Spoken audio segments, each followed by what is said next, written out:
fancy, but there's a better Bref way. New Bref Spa Moments. Hygienic cleaning with every flush. Now with essential oils for a spa-like feeling. That was a relaxing moment. Bref Spa Moments. I really want to go. Okay, I'll think about it. You know, it's never okay for someone to say or do things that make you feel uncomfortable, no matter what. And if you're not sure, you can always talk to me. Every conversation brings us closer to a world without child sexual abuse. Let's end child sexual abuse, one talk at a time. Authorised by the Australian Government, Canberra. Australians use their bedrooms for so much more than just sleep. But no one uses the bedroom quite like you. And no one knows bedrooms like bedshed. Where to from here? Will your life ever be the same?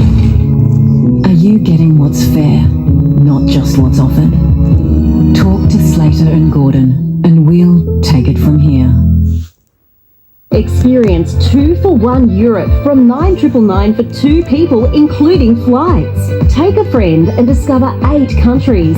Cruise the Mediterranean for 7 nights and more. Head to tripadeal.com.au.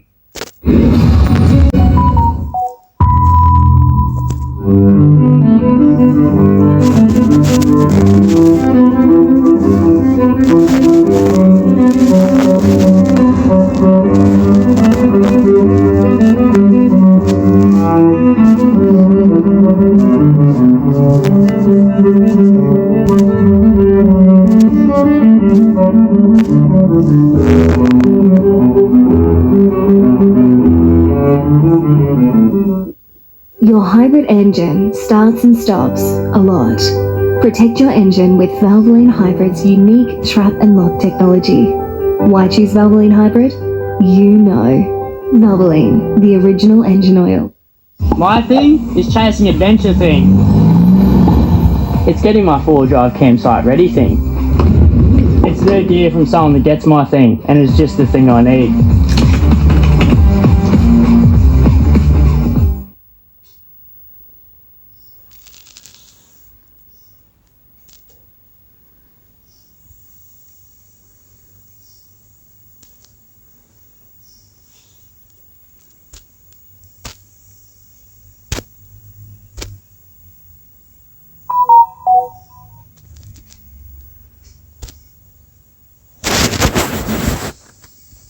Camping getaway but don't have a van?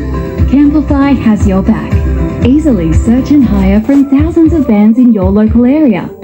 A Camplify holiday has always been great value, but now with $100 off any booking made before the end of April, it's even better.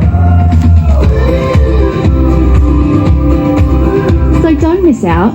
Search and book now at camplify.com.au. What will this place mean to you? It'll always be where I lost you. The tragedy that didn't need to happen was a drop out of the sky. What's shocking, the experts warned a catastrophe was not just possible, but probable. The major 60 Minutes investigation. That was more than a red flag. This report should ground the fleet. Families want answers. Plus, magical Wonka experience. It wasn't. There was no joy to be seen. So absurd. Basically, a big empty warehouse. It went global. Sunday. Let's do it. No, more than money.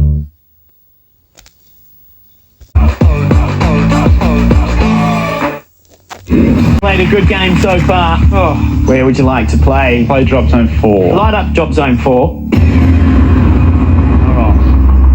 Come on. Here's your opportunity to set things up for the jackpot round. Oh, no. Where was that spot? It's not where you're thinking there. Where it was, yeah. It's flat at least. That could push a couple over from either side, so let's see how it Might goes. push from right.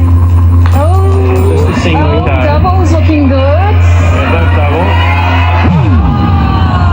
That's the spot. That's the one. That's what you're talking That's about. right. Yeah, wow. Should listen to myself, shouldn't I?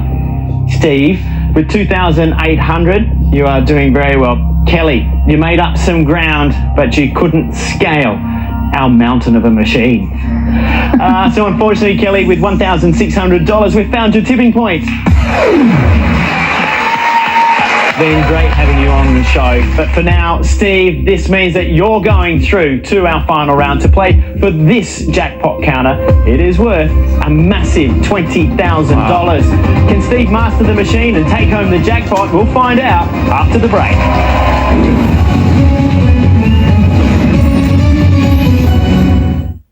Anytime's a good time to learn with Take New South Wales short courses. Whether you're short on time, think it's time for a change, or time for a skills boost, you can change your life in just days or weeks. Search Take New South Wales short courses. Hey!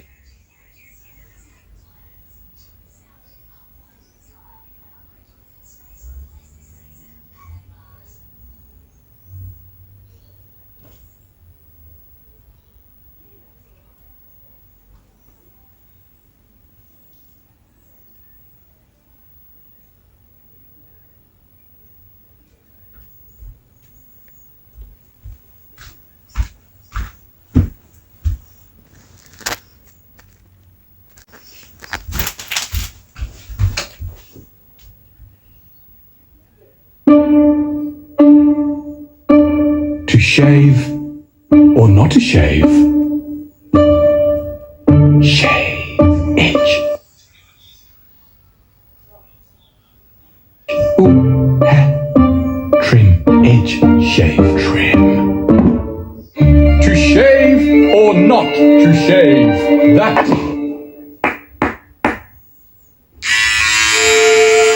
One Blade 360. Trim, edge and shave. Stay one step ahead of your allergies with Nasonex Allergy. So you don't have to go to extremes to avoid them. Nasonex Allergy, an easier way to prevent allergies. What will this place mean to you? It'll always be where I lost him. The tragedy that didn't need to happen Was a drop out of the sky. What's shocking, the experts warned a catastrophe was not just possible, but probable. The major 60 minutes investigation. That was more than a red flag. This report should ground the fleet. Families want answers. Plus, magical Wonka experience. It wasn't. There was no joy to be seen. So absurd. Basically, a big empty warehouse. It went global Sunday.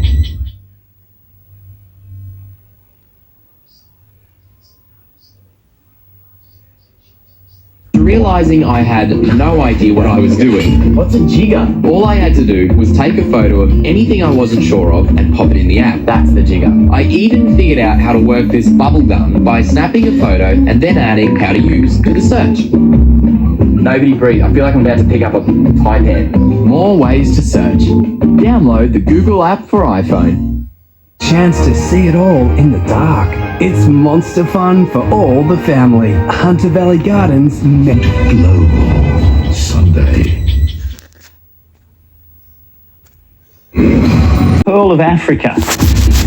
Was it Kenya, Algeria, or Uganda? Ooh, wowee. That is not in my wheelhouse. No. So it's going to be a random 1 in 3 choice. I'm going to go with my gut, and it says Kenya. Well, that's right. Thanks, Mum. That's the support your mum gives you, isn't it? Do I have to light up Kenya for you? Let's light up Kenya. Let's see what happens. Hope Mum doesn't laugh if it's wrong. Is it Kenya? Oh, no. Well, at least she's not laughing now. It was Uganda. Oh, wow. I was never going to get that. So you've still got 4 categories and plenty of time to try and get this jackpot counter out. Which one are we going to now then? Let's move up to TV for 3. TV for 3. Moving up the ladder. Let's get this question right. What sci-fi TV series features intelligent robots called Cylons? Is it Battlestar Galactica, Star Trek, or Doctor Who? Oh my goodness. Another question I have no idea about. Intelligent robots blocking Doctor Who.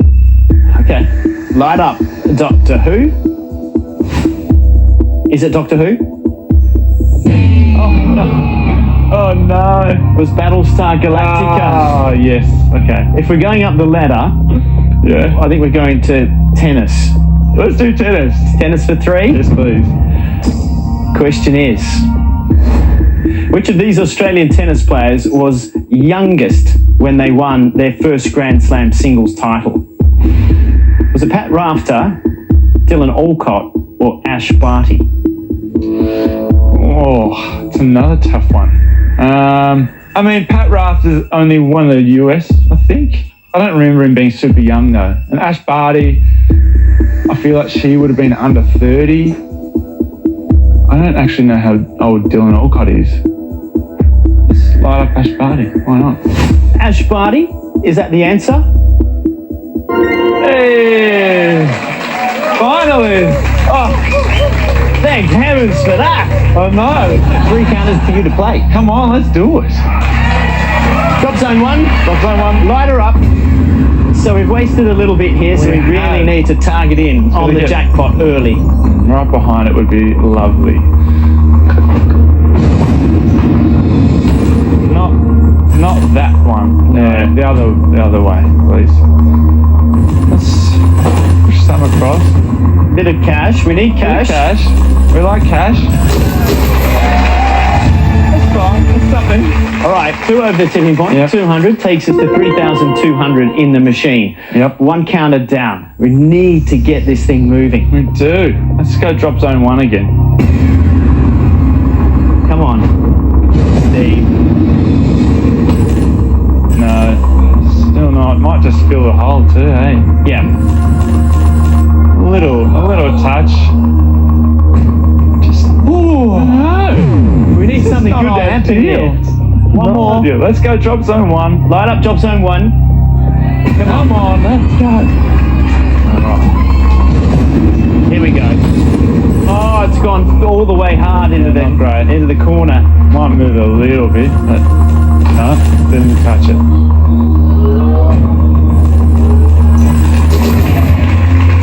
Good coin. 3 more over the tipping point takes you to 3,500. Yeah. But we're out of counters. Yes. So we're going to try to find a few more. Only a couple of categories left as we head back to anatomy. I think I'm okay at anatomy, so let's do 3 for anatomy, please. 3 for anatomy. Question is,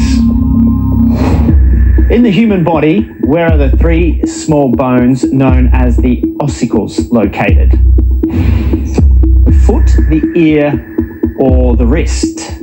In this little ticker of mine, it's saying ear, and it'd be silly to go against that, so... Shall I light up ear? Yeah, let's light up ear.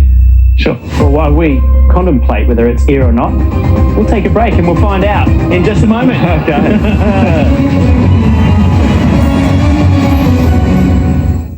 Discover a world of rewards with a NAB Qantas Rewards signature card. Earn up to 120,000 bonus Qantas points. Plus, you can enjoy a reduced first-year annual fee. Visit qantas.com/NAB.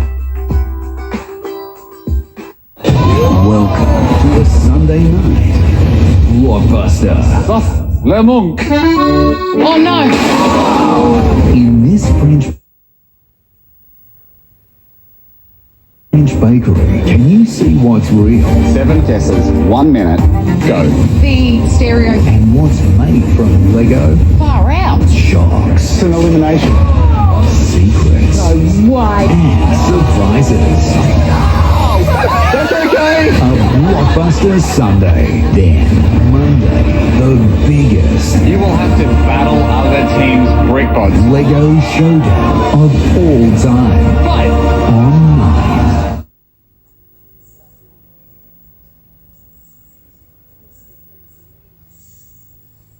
Be used, and the next drought is only a matter of time. Find out how the Australian government's plan will restore the Murray-Darling rivers. Authorised by the Australian Government, Canberra. This Rest app makes it super simple to choose my investments. I wonder if finding a decent flatmate could be that simple. Rest. Super simple. At Amplifon, we believe in personalisation. Hi, Gary. If I'm watching TV, I'll miss my phone or the doorbell ring. I can set you up so you can receive calls right into your hearing aid. You can even connect them to a TV and doorbell with Bluetooth. Now I've heard everything. I'll get it. Now I've heard everything. Tell us about your lifestyle and we'll customise a solution to meet your needs. Book a free hearing check today. Call 13MyEars today. Make the next chapter of your life a page turner. Experience the art of living at Element, Fullerton Cove. Exceptional over 55s living by Ingenia Lifestyle. The Nick Scully April clearance is on now with up to 40% off selected designer furniture. Save up to 40% at the April clearance. On now at Nick Scully. Hello, my lovely Australian friends. Stephen Fry here.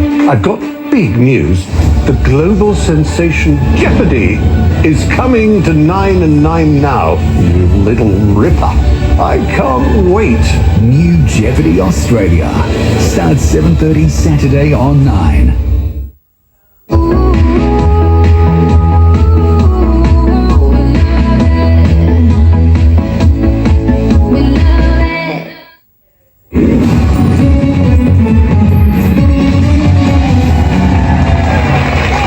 Welcome back to Tipping Point. Before the break, I asked Steve, in the human body, where are the three small bones known as the ossicles located? And you said light up ear. Yes. Is the answer ear? It is. Well done. Good. All right, we're on a roll. This is good. We're on a roll, but we've got to get a bit of luck and get something to move the tipping point. Get you to $4,000. Let's go drop zone 1.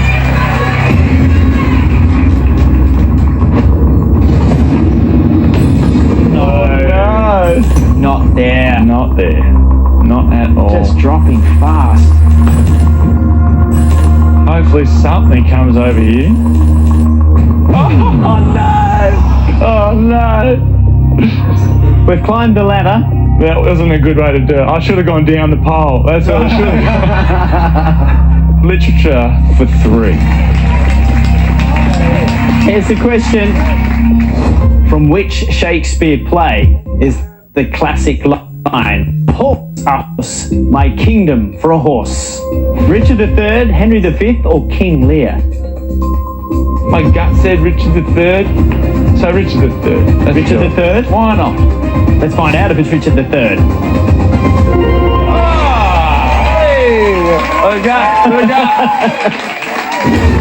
The work is done. 3 counters to win the jackpot of $20,000. But we've got to get the jackpot counter up in this first drop. Yep, light up 1. Make it happen, Steve. Come on. There's something to happen. Keep rolling. No. It might You could get a bit of a push. It'll slide it. It'll slide it left a little. Flat. That's all right. Hopefully we get a bit of a shove behind it. A bit of a lateral. Yeah. Oh, I don't know if this is enough. 1 down, 2 to go. I don't think that jackpot's coming down. Really? No. I'm going to move over to drop zone 4. Yeah. And get a bit of coin.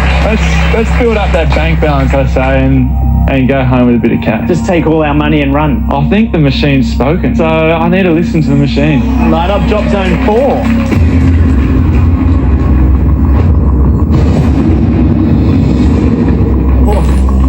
Pinball going on. No.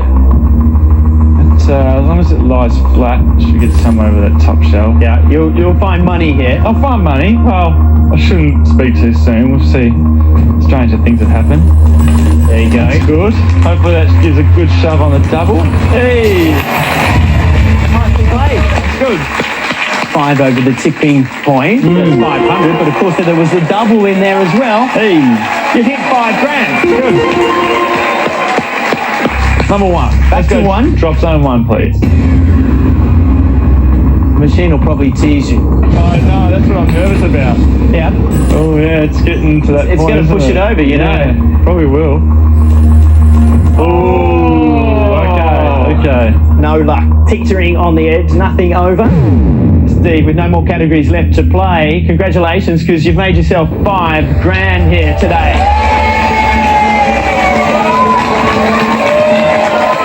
Pretty good. But Steve, it's not over yet, because it's time for Jackpot Temptation.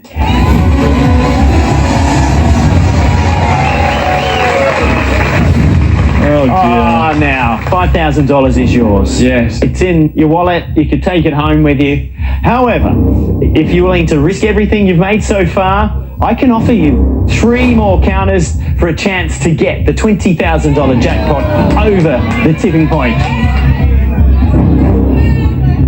Would it be enough? Could I tempt you? I don't risk know. reward. No. Hey? Take the money. They're all going like this. I know, they want some Take money. the Yeah. I just don't know if 3 is going to be enough. I don't think. No. Okay. All right, I'll give you 4. Oh, 4. What say you, Mum? Will 4 counters for $20,000 do it? Take the money. Really? It's not going to go down in 4. Oh, no. 4 counters for a shot at the 20,000. But I'll also throw in a Whitsunday holiday for 2 at the luxury Yangaro Resort, valued at over $11,000. Oh.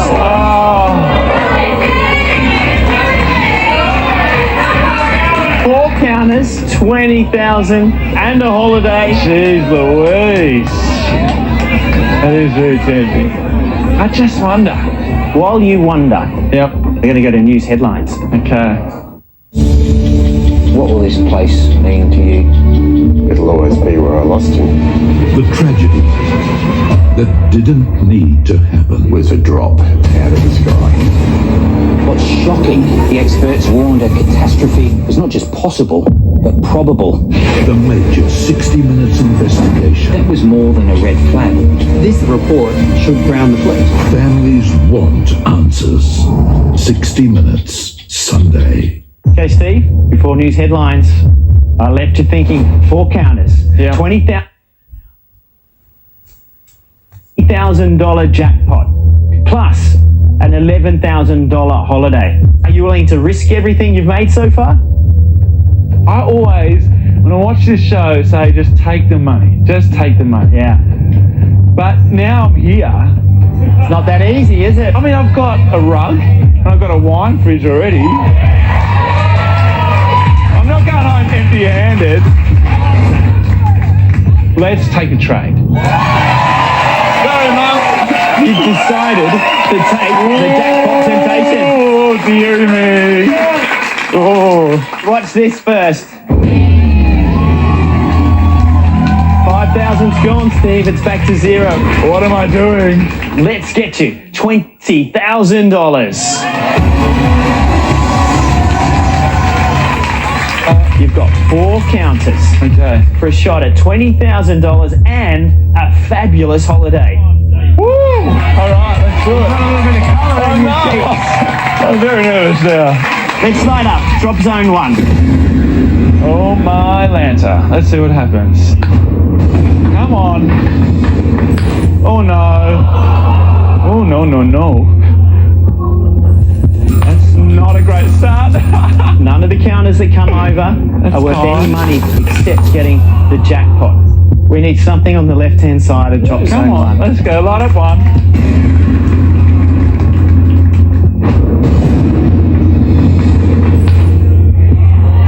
Oh, no. I don't know about that either. Too tight. No, it's slipping a little. Oh, no. That's not great. I don't think this is happening, Todd. We need 2 amazing drops. Let's do it. Light it up. Oh. Everything's possible. Is it though? I need one of Callie's explosive things that happen. Your mum is one of the happiest losers that I've heard. Oh no. She'll cry in the car. 1 more. Light up drop zone 1. Your last chance at $20,000. Let's push it down and get it somersaulting. There we go. Of course. Come on, maybe it'll bounce its way over. Right, yes,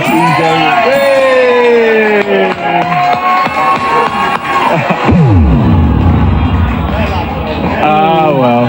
Steve, you may not have won the 20,000, but you've cleaned up here today with the Husky wine cabinet and the carpet call rug. Congratulations, you've been a champ. You played brilliantly, you took the risk. I wish you could have taken it home. So between you and your mum, we've loved having you on the show. It's been great. Thank you very much. Thanks for watching at home, and join us next time when 3 new contestants drop into the win zone on Tipping Point. I'm so sorry.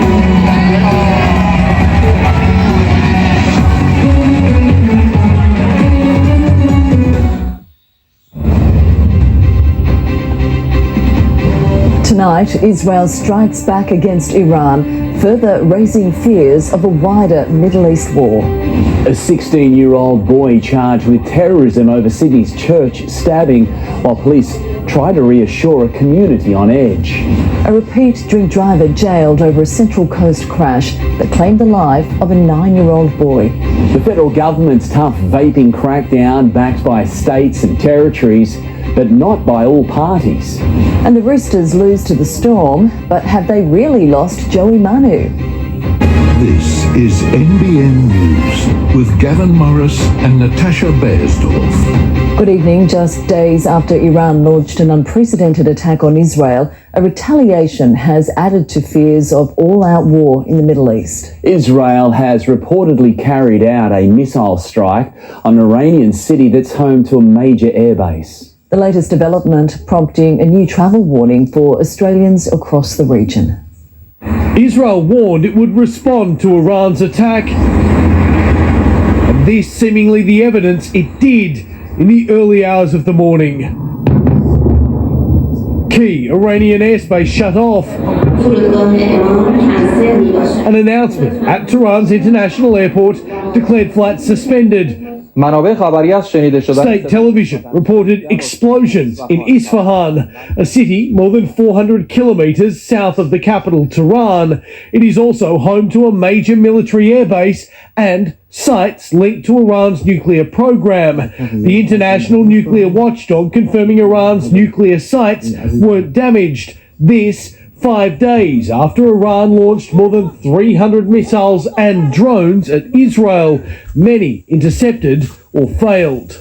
There's a well-known, understood approach in the Middle East that you have to respond to force with force. The US said an Israeli missile hit inside Iran. Iran says there wasn't a missile and claims it launched air defense systems, then broadcast these images.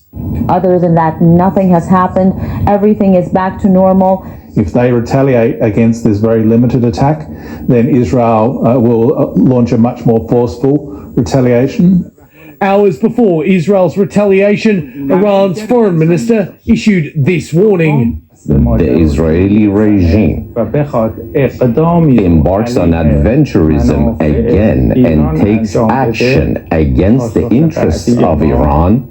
The next response from us will be immediate and at a maximum level. The US is denying greenlighting Israel's operation. The question now is where to from here for the Middle East, a region the United Nations Secretary General warned today is on the precipice, and one miscalculation could lead to the unthinkable. We could be in for, a tit for tat that could rapidly get out of control. So this is, a pretty serious turning point. The moment of maximum peril must be a time for maximum restraint. In the United States, Jonathan Kersley, NBN News. Australians are now being warned to leave Israel, with the Department of Foreign Affairs updating its travel advice. Federal politics reporter Claudia Vidoljak has the details.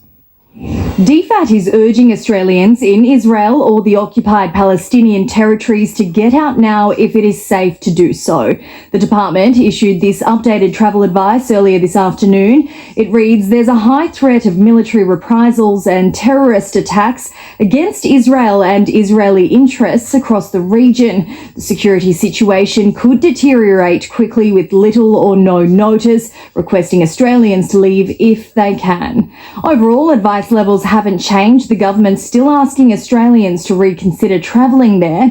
In Iran, our government officials have been directed not to travel outside the Greater Tehran region. Their dependents have been offered to return home. Acting Foreign Minister Katie Gallagher has expressed serious concerns about further escalation in the region. It's been revealed the teenager charged over Sydney's Wakeley church stabbing has suffered from mental illness since childhood. Tonight, the 16-year-old remains behind bars and is just the fourth person charged with an act of terrorism in almost a decade. A call to prayer for a community on edge. Any issue that arises should be left to the authorities. Gathering at a Sydney mosque, the Imam's message to the faithful was clear. It's something that's not representative of the entire community, but rather of that particular individual themselves. Social media posts have been circulating online for days, claiming there are plans for reprisal attacks against Muslims. Look, the fear is real. Police say the messages are baseless. It's creating fear, unnecessary fear in the community, and it needs to stop. Despite the assurance of the Commissioner, some women say they are too afraid to leave home. We take every threat as a real threat at the moment because there is a heightened sense of alarm in the community. The 16-year-old boy allegedly responsible for the attack on Bishop Marmari Emmanuel was charged with committing a terrorist act by police from his bedside in hospital yesterday afternoon. This investigation is complex and remains ongoing. In Children's Court, his lawyer told a magistrate the accused had been treated for mental health issues since the age of 5 and was expecting to speak with forensic psychologists this afternoon. Was he mentally healthy at the time of the incident? The country's top law enforcement officers making it very clear they are investigating radicalisation and not religion. More than 5,000 people gathered here today to hear the Imam's message of peace, and it's hoped those words will go a long way in calming the nerves of this community who for days now have been living in fear. I need to reassure the community that they have no reason to be concerned. We're Australia, and we can't let our religious differences tear us apart. James Wilson, NBN News. The family of a 9-year-old boy killed by a drunk driver on the Central Coast says it's disappointed at the sentence handed to the woman responsible. Christy Merritt was the Mid-North Coast today jailed for at least 3.5 years. The court hearing it wasn't her first drink driving offence. Forever grieving the loss of their grandson, for the family of James Edds today brought even more pain. I can't fathom it. I can't understand it at all. We weren't expecting it to be as low as it was, so I think for the seriousness of what she did, the sentence should have been higher. Up to 5 years and 5 months in jail was handed to Christy Merritt, the drunk driver who claimed the life of 9-year-old James in January last year. The 54-year-old was more than 4 times the legal alcohol limit and speeding by almost 30 kilometres when she drove through a giveaway sign at Killarney Vale and slammed into a sedan. James was in the back seat. He bore the brunt of the impact and died 3 days later. That's just unbelievable. She's killed someone. She's got in a car, she was drunk, went through a giveaway, she sped, she's killed our little boy. Merritt had been sober for 4 weeks, but downed a bottle of vodka the night before the crash following an argument with her partner. And today, Gosford District Court was told it wasn't her first run-in with the law. In 2021, she was disqualified for 3 months for mid-range DUI. The court heard during sentencing for her first drink driving offence, Merritt wrote a letter to the magistrate describing her decision to get behind the wheel as stupid and promised she'd never do it again. Today, a judge noted that sadly she did not live up to her word, and those disastrous outcomes have now come to pass. She can't believe that this has happened, and she'll never do it again. James's loved ones are now calling for stricter laws, and they have this message for drivers. Anyone that thinks that they can get away with it, it'll happen to them as well. And they've got to think the impact that they're going to have on their families. With time served, Merritt could be released in February 2027. Tyson Cottrell, NBN News. Delta Electricity, the operator of Vales Point Power Station, has pleaded not guilty to a charge relating to a mass fish kill at Lake Macquarie in 2022. The EPA alleges Delta failed to maintain its chlorine dosing plant, resulting in a discharge of chemicals into Waii Bay. Environmental groups estimate 15,000 fish and white-spotted eagle rays were killed. The matter's due back in the Land and Environment Court in June.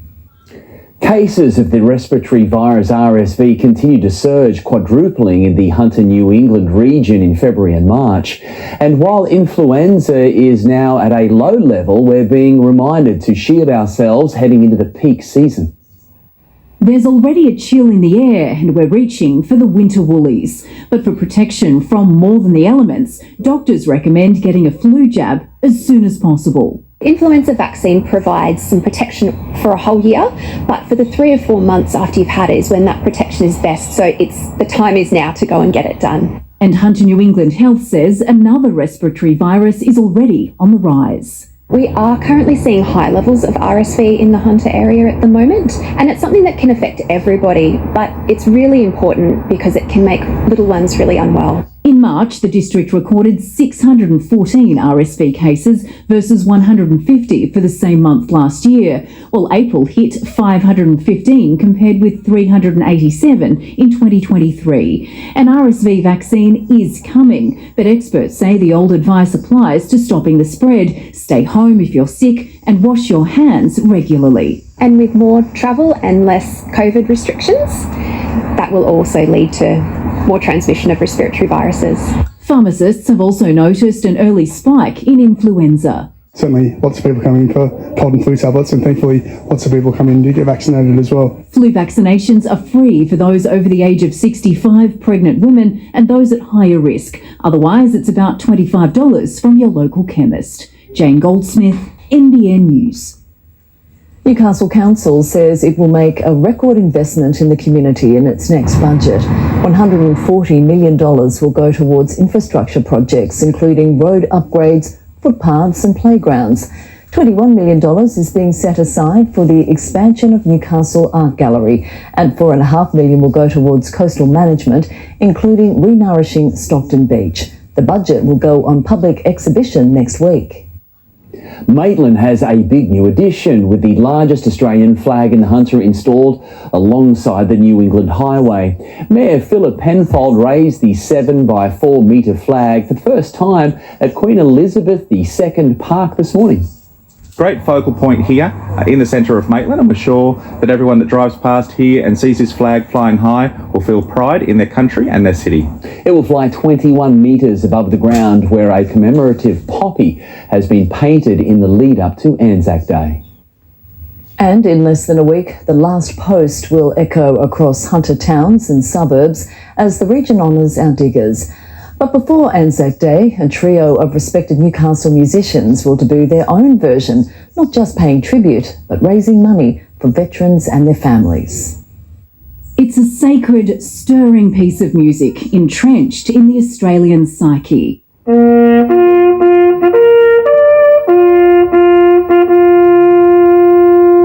And traditionally performed by a single bugler.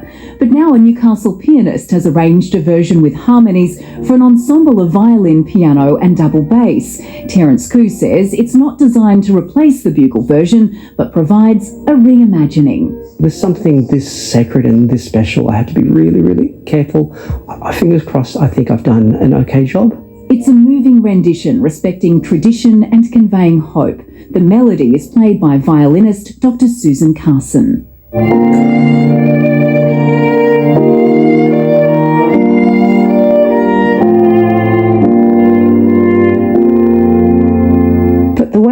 I view it, it's kind of like if you've got a really old black and white painting or a black and white photograph, and someone comes along and colorizes it, and all of a sudden you can see the detail a lot more clearly. During wartime, the last post signalled to those still on the battlefield, wounded or separated, that the fighting was done, and to follow the sound of the bugle to find safety. Now, of course, it's sounded on Anzac Day and Remembrance Day.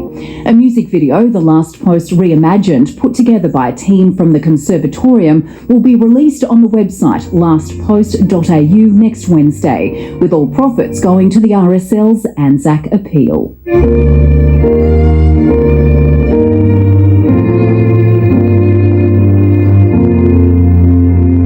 Jane Goldsmith, NBN News. It was cool, but a stunning morning before the cloud rolled in throughout this afternoon, capping temperatures into the low 20s, and heavy showers now beginning to reach the coast. Still ahead in NBN News, the bedside interview with the Westfield security guard who confronted a killer.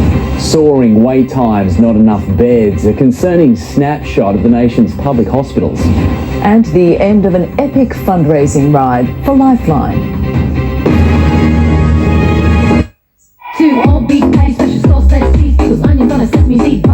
The Big Mac is the original mouthful. A one-of-a-kind flavour that now comes in 3 sizes.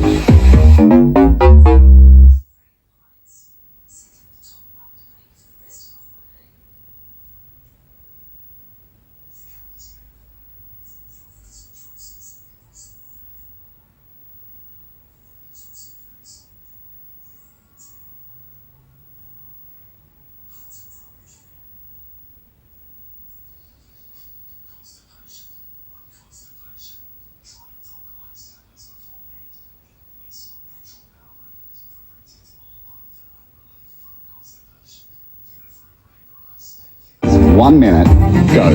The stereo. And what's made from Lego? Far out. Shocks. It's an elimination. Secrets. No way. And surprises.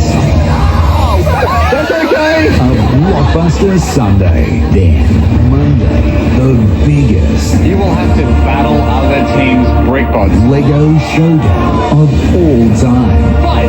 Online. Have checked before. Please check again. With a house frame made from true core steel, your home is ready for a full life.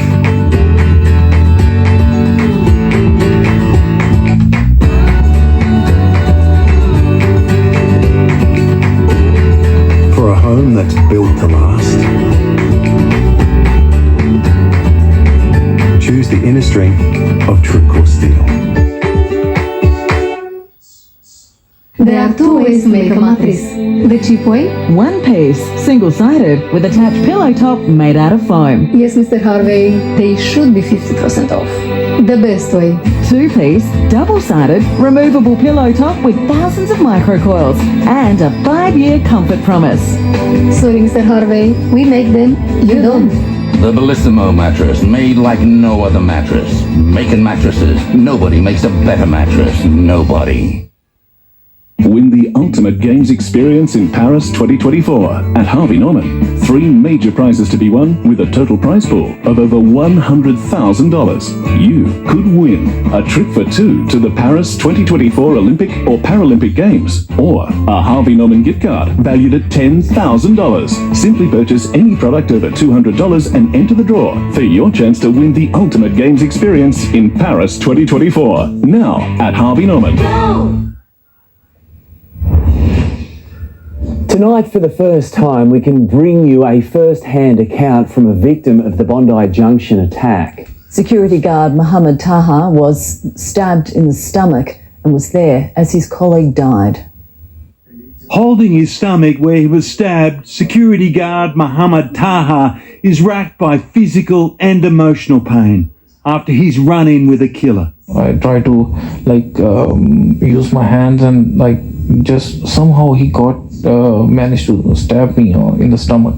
And then there was a shock of learning his colleague Faraz Dahir was dead. After that, 2-3 days, they told me that Faraz is no more. What happened?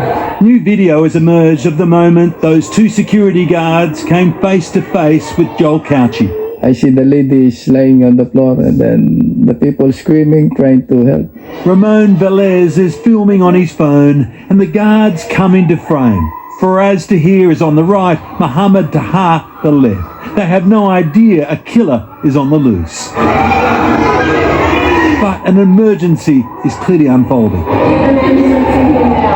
The guards move off to the right and into the direction of Couchy. There is a violent scuffle.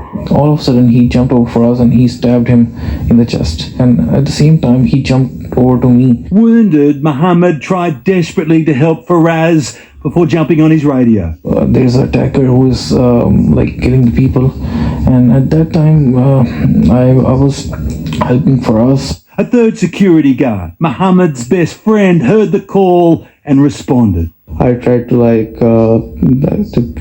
give them first aid, and to Taha I took a shot and put it on his wound, and so to control the bleeding. Without him I wouldn't be here. Today the scene of that crime was returned to shoppers. Westfield Bondi Junction open for business, with retail therapy hopefully a way to help move on. We've done Paris, London, whatever, and you do feel a bit scared, but who cares? Life is for the living. Today, every security guard was wearing stab-proof vests, a permanent reminder of a tragedy which saw 6 lives lost. But for some store owners, the time was not yet right to open. More than 30 businesses kept their doors shut, and many of those last Saturday were the scenes of where lives were lost and saved by people who rushed to help. At Bondi Beach this morning, family and friends took to the water in a tribute to first-time mum Ashley Good. Tonight, promising news about the condition of a 9-month-old baby girl who was stabbed in the attack. No longer serious, now stable. Back at Royal Prince Alfred Hospital, Mohammed Taha is slowly recovering, his spirits lifted by an offer of citizenship. I'm also very thankful to the Minister and the Prime Minister who given me the permanent residency for the country I love. His mate who saved him is now also hoping for the same recognition. Damien Ryan, NBN News. An elderly driver has died in hospital after a head-on crash on the M1 on Monday. The 96-year-old was reportedly driving a vehicle on the wrong side of the motorway north of the Wahroonga exit when he collided with a truck and 2 cars. A 27-year-old driver died at the scene. 2 other people were injured. The country's health ministers are on a unity ticket, signing a statement backing the federal government's tough new anti-vaping laws. Labor's crackdown targets suppliers, but the Greens and Coalition say it isn't the right approach.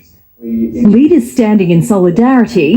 Health ministers have reaffirmed our collective commitment to stamp out the public health menace of vaping. The states and territories supporting world-leading legislation currently before the Parliament, banning the sale, supply, manufacturing and commercial possession of non-therapeutic vapes, with jail time and fines of up to $2.2 million, making the only place to buy an e-cigarette at a pharmacy with a prescription. These laws go after the suppliers, the vendors of these products that are making a profit. We are doing everything we can to make sure that the next generation are not hooked on these very dangerous products. What was once sold as a therapeutic good to help smokers ditch the habit, now being picked up by younger generations as a recreational product, with 1 in 6 high school students vaping. I've had children in my clinic who are up in the middle of the night vaping. They can't sleep through the night because of the level of nicotine addiction that they have, and that is heartbreaking. The federal government is pushing to pass the bill before July, but it hasn't been an easy sell.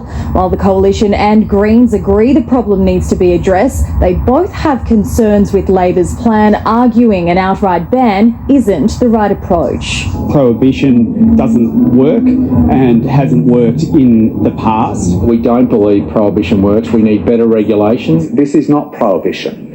What we are saying is this was presented as a therapeutic good and it should be regulated as such. What we say to the Coalition and the Greens, it's time to get on board. Claudia Radoljak, NBN News. Arriving to cheers today, Newcastle man Ian Kidd reached the finish line in an epic 1,800-kilometre bike ride from Victoria to his hometown. The 2-week journey completed in the name of mental health. A ride, he says, was not just for himself, but for others fighting their own battles in the shadows.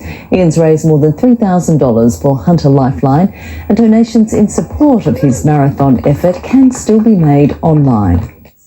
Big blue skies today, but there is a defined line of cloud moving north, making its way across the Hunter.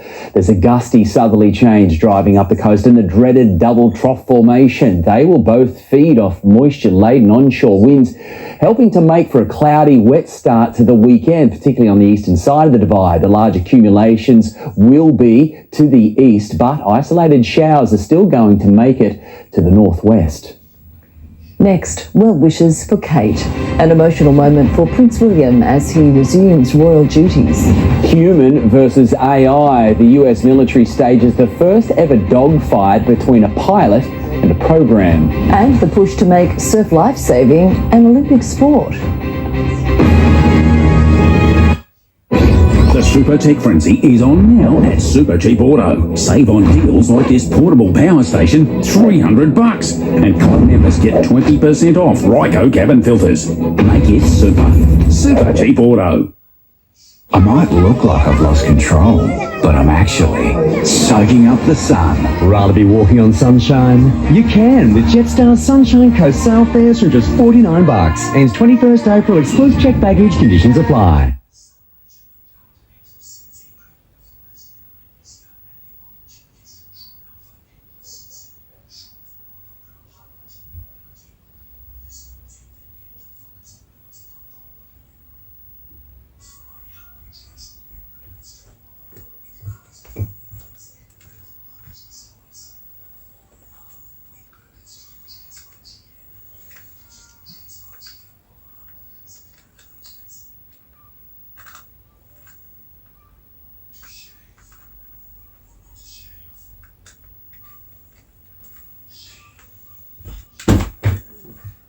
A sob story. I've never ever made it a limitation. 14 Aussies. 21 years ago, I was blowing up in the Bali bombings. $1 million. I'm about to lose my farm to the banks. Getting to the summit is your goal. What played Survivor? The work you put in, the suffering you go through. Survivor's got nothing on this. The new Summit. Soon on 9.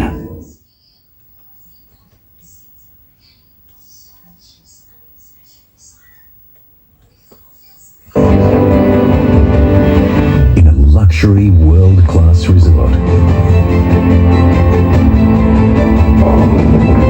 The time to look after myself.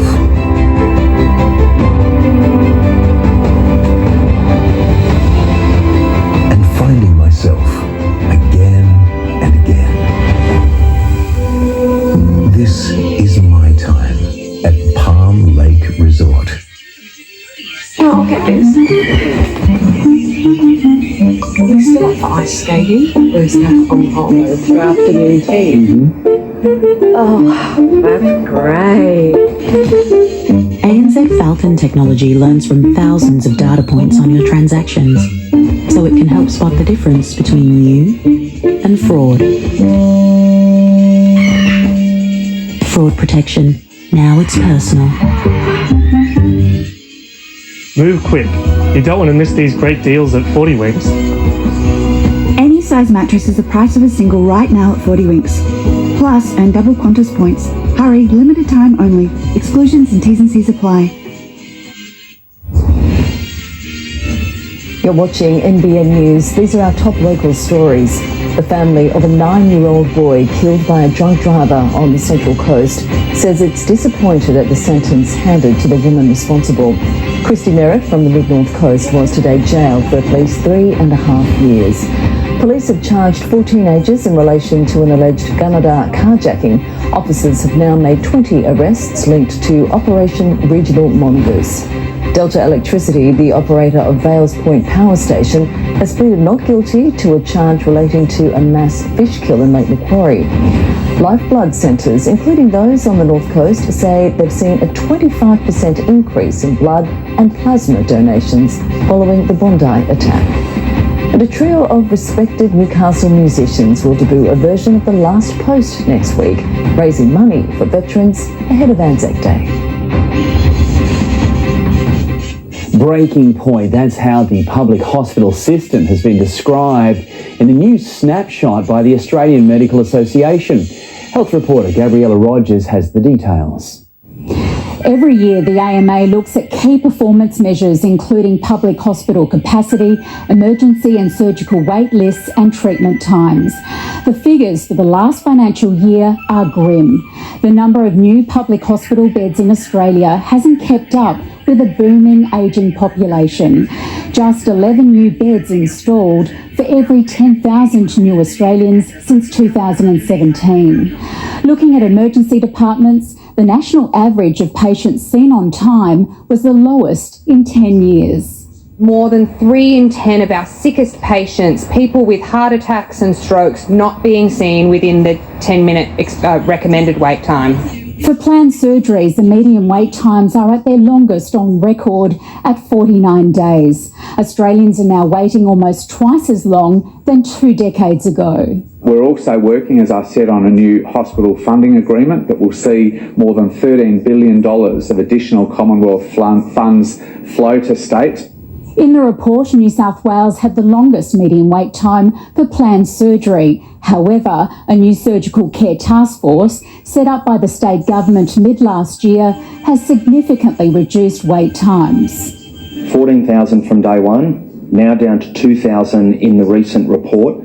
We are continuing to track downwards. That is a massive improvement.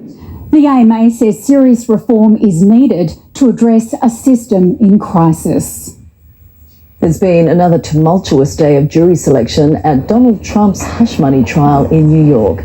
The session began with 7 jurors impanelled and saw 2 removed. But they were replaced and now all 12 jurors have been chosen, with only 5 more alternates needed before opening remarks can begin. Man or machine? Who is the real Top Gun? The US military has carried out the first ever dogfight between a human pilot and a fighter jet controlled by artificial intelligence. The winner has not been revealed, but the history-making battle has opened the door for new possibilities. Prince William has resumed royal duties for the first time since his wife Kate revealed her cancer diagnosis. The future king appeared very moved as a charity worker presented him with get well cards and a message for the princess. Wearing high vis, unloading crates of food and riding shotgun in a delivery van. Great. Let's go. It's back to work for Prince William, the future king visiting a food distribution charity, cracking jokes and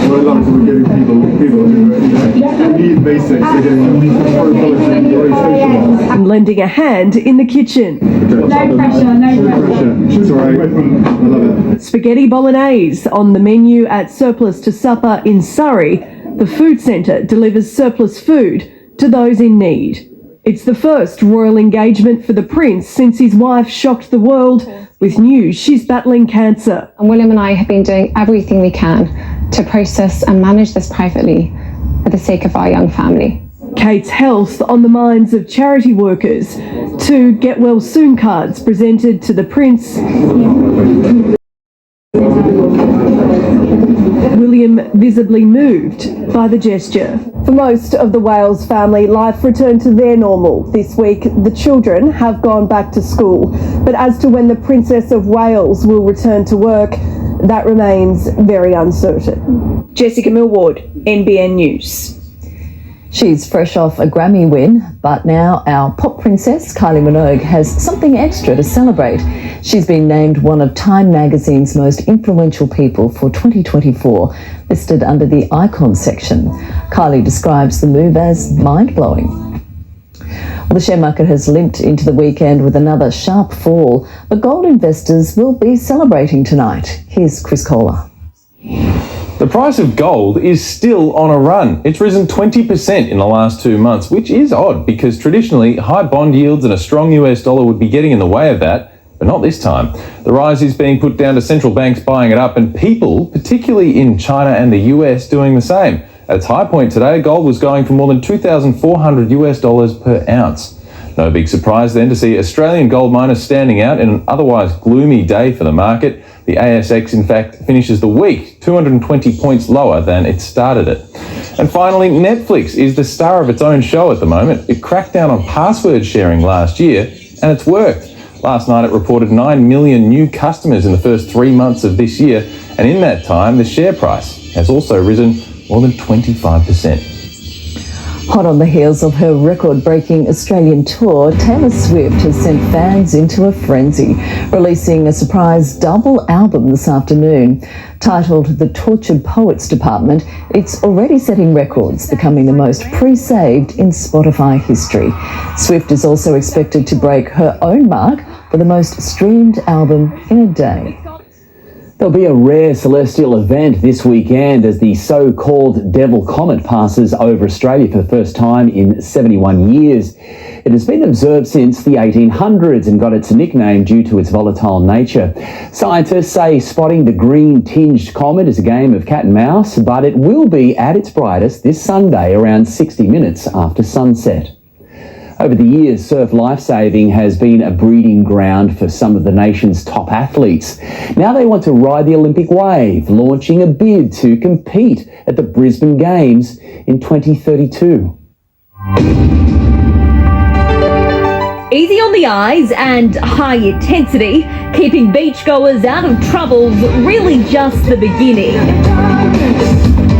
If Baywatch didn't convince you surf lifesaving's the overachiever of international sport, these guys will. You know, the high performance aspect and the racing aspect. No matter what's happening around the world, the sport of surf lifesaving is so strong with its numbers. Our sport is very gender equal. It's all about family and community. Homegrown greats now chasing a chance to compete on the world's biggest stage. Today, we're announcing our intention to bid for the 2032 Summer Olympics. Timing's no coincidence. Australia is arguably the home of surf lifesaving, but you might be surprised to know there are 30 million participants worldwide. I remember the Germans, the Dutch, the Spanish, the Italians, the French singing songs, the colours, and how much they loved competing. Proposed events include an Ocean Man and Ocean Woman race with swimming, running, ski and board legs, and potentially a mixed competition. Amid ongoing controversy around Brisbane 2032 Olympic venues, this is one sport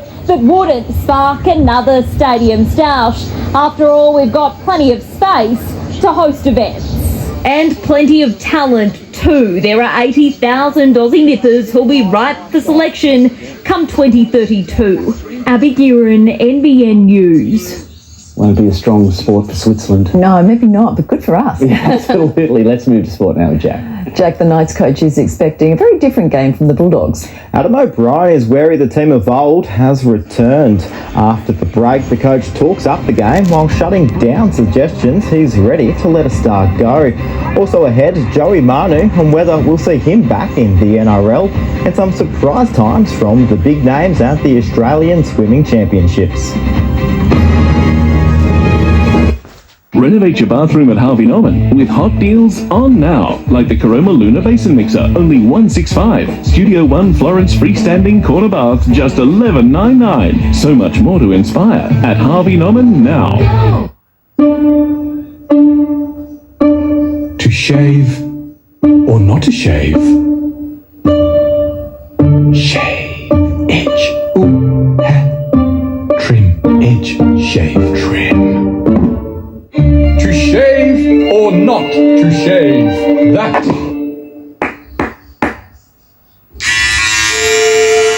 One Blade 360. Trim, edge and shave.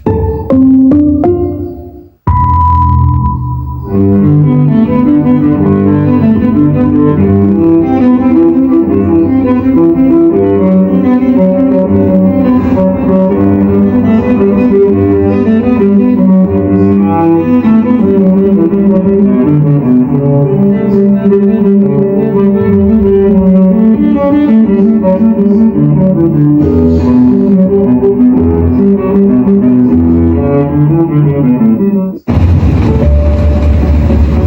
love a sunburnt country. A land of sweeping plains, of ragged mountain ranges, of drought and flooding rains. When the lucky country isn't so lucky, Lucky you're with Amy. What will this place mean to you? It'll always be where I lost you. the tragedy that didn't need to happen was a drop out of the sky. What's shocking, the experts warned a catastrophe was not just possible, but probable. The major 60 Minutes investigation. That was more than a red flag. This report should ground the fleet. Families want answers. Plus, magical Wonka experience. It wasn't. There was no joy to be seen. So absurd. Basically, a big empty warehouse. Went global Sunday. A great design is to have the aesthetics, but also to evoke emotion. Look at that, it's beautiful. I love that they've used recycled content in all their seating and in the dashboard, 100% recycled. It has to deliver more than just epic aesthetics. It has to be about, building a better future. That's what design success looks like to me. And Renault have achieved that in Megane E-Tech. What's new? Hurry, show ends this Sunday. Tickets and information at supershow.com.au. Last year, the Knights beat the Bulldogs 66-0, but that won't be on the cards this weekend, according to Adam O'Brien. Newcastle will field an unchanged side on Sunday, as both clubs look for just their third win of the season. After 3 games in 12 days, the longer turnaround has been a godsend for the Knights. It's come at a really good time for us, so I'm happy. But no one's more grateful than fullback Kalen Ponga, with coaching staff managing his hip injury in the lead up to the battle with the Bulldogs. He's actually done way more than I expected. He's just done 30 minutes of goal kicking, so I didn't think he'd get to that. I was quite content with leaving him right up and just kicking the game, but no, he's done a heap. He's trained in everything. Newcastle's wary of Cameron Ciraldo's new look Canterbury side. The Bulldogs definitely aren't the team that we played last year. They've improved out of sight, and we've prepared that way for them. If we go down there dreaming about last year's result, that ain't going to happen. Both teams having suffered 2-point losses last round. We're not in a position to be holding anyone complacent. We need to win, and the guys understand that. Ahead of Sunday's showdown, there are reports the Knights have signed Raiders winger James Schiller. While he wouldn't comment on that today, O'Brien did say he's not keen on losing Dane Gagai, whose contract is up at the end of the season. Look, I'm sure the club is working in the background to try and come to an arrangement that suits both parties. All I can speak of is what he's done for us in the 80 minutes each week this year. He's been tremendous, Dane. Montana Claire, NBN News. There's no guarantee Joey Manu will return to the NRL after his stint in Japanese rugby, but if there is a swan song, he wants it to be at the Roosters. Manu has opened up about the agonising decision to leave the club he joined as a teenager. An emotional week for Joey Manu, his baby daughter's first appearance at an NRL match just days after he told the Roosters he's leaving. Did you get emotional having those conversations with Trent Robinson? Yeah, I think so. Obviously, it wasn't the easiest decision talking to Robbo, talking to my family. My family loves this place and they only see me in this jumper too, and what I want to achieve, and I've set out a few goals that I want to achieve, and a lot of different opportunities in different clubs here in the NRL, and it was just it's tough to play against the Roosters, and if I'm in the NRL I really want to put on this jersey to come back here. I've been here since I was 16. First thing I sort of knew coming to Sydney, and that's all I sort of know, the Sydney Roosters. The Eels have made their annual pilgrimage to the top end this week, and tonight they take on the Dolphins. Danica Mason and Jonathan Thurston have the late mail from Darwin. Well, Friday Night Footy comes to you live from the top end here in Darwin. Some pretty hot and humid conditions. Jonathan Thurston alongside me on the sideline. Parramatta Eels up against the Dolphins for Parramatta JT. They do have a new halves pairing, Dejan Arce and Dylan Brown. They played together last week in Mitchell Moses' absence. Are these the halves pairing to go forward while Mitch is out? Yeah, definitely. This is their third halves pairing they've had this season with Dejan Arce and Dylan Brown. So Dejan Arce was really good last week, scored a try and kicked the field goal, so they'll do him the world of confidence coming up here and putting in a good performance. But while Mitch is on the sideline, I think, yeah, those two boys will take control now. What about for the Dolphins? A bit of drama in the lead up to this one. No Wayne Bennett. He's at home watching Channel 9 with the flu, unfortunately. Does this impact the players, do you think, at all? No, I don't think so. Christian Wolf will take over, and he's obviously taken over when Wayne moves on, but I don't see it having any impact. He would have told Wolfie what he wants from the players, and then they'll communicate it to the players. So, yeah, they were really humbled last week by the Broncos, the Dolphins, so they'll be looking to come up here and put in a really good performance. All right, we cannot wait for this one. Don't forget all the action right here on Nine's Wide World of Sports. All the big names have qualified for tonight's finals at the Australian Open Swimming Championships, but there were a few surprises. Ariane Titmus was the second fastest for the 400 metres freestyle final behind Lani Pallister. Kent McEvoy and Kyle Chalmers were only 4th and 5th in the 50 freestyle heats, but Kaylee McEwen cruised through as the quickest qualifier in the 50 metres backstroke. Coming up next, a shock loss puts Paris almost out of reach for the Olyroos. Make the most of our lowest prices this autumn. Ryobi blower kit $199, Trojan Prona $19.99. Where you find a competitor's lower price on the same stocked item, we'll beat it by 10%. Bunnings Warehouse. Lowest prices are just the beginning.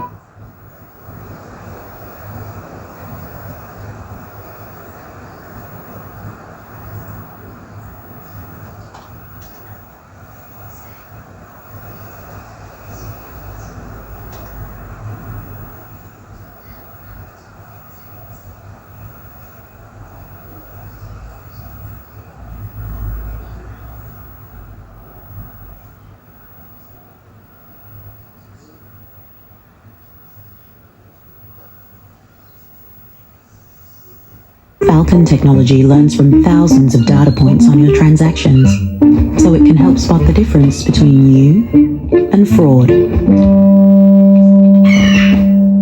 Fraud protection. Now it's personal. Progress is uncompromised performance that takes you beyond your imagination. The Audi RS e-tron GT. Excite the senses. Refresh your bedroom at Harvey Norman with great deals on now. Enjoy a bonus cushion or European pillowcase with selected quilt cover set or coverlet sets, like the Alden, just $119 for the queen size, plus bonus cushion. Featuring 5 zones of micro pocket coil support, the Australian-made Sleepmaker Raphael Queen mattress in 4 feels for $19.99. Make a grand statement with the Australian-made Bellevue Extended 4-drawer Queen bed, and choose your stain and fabric to suit your style. More to inspire at Harvey Norman now. Go! The Lee Rowan's Garden World School Holiday Sale is on now, with prices slashed on pots and plants, plus amazing discounts on pavers, garden walls, water features and more, all during the School Holiday Sale, on now at Lee Rowan's Garden World. Ariat Rebar. Tough. Strong. Comfortable. Ariat Rebar at Airford Lock and Bar. Domain Rutherford massive closing down sale. Save big on indoor and outdoor furniture, mattresses, bedroom furniture, bed linen and more. Huge one-off bargains. It all has to go. Don't miss out. Domain Rutherford massive closing down sale. Limited time only. Transform your outdoor living area with a touch of a button. Adjust louver rotation, retract open to any position, or close completely for maximum protection with Patio World's new Shadelight retractable opening roof. This report brought to you by McDonald Jones, building the Australian dream for over 35 years. Sparks have literally been flying at the Chinese Formula One Grand Prix, causing a grass fire on the side of the track during qualifying for tomorrow's sprint race. Lando Norris posted the fastest time. Oscar Piastri was 8th. The Olyroos are now at long odds to qualify for Paris after a disastrous defeat to Indonesia at the Under-23 Asian Cup. Mohamed Toure had a penalty saved, then the Australians conceded the game's only goal late in the first half. To book an Olympic berth, the Olyroos need to make the semi-finals of the tournament. Rob Stanton has made a late change to the Jets' starting lineup ahead of tonight's clash with the Phoenix. Lachlan Bayless replacing Reno Piscopo. Meanwhile, Newcastle's women are just 2 days away from their first home final since 2009, and Maitland Sports Ground is close to a sellout.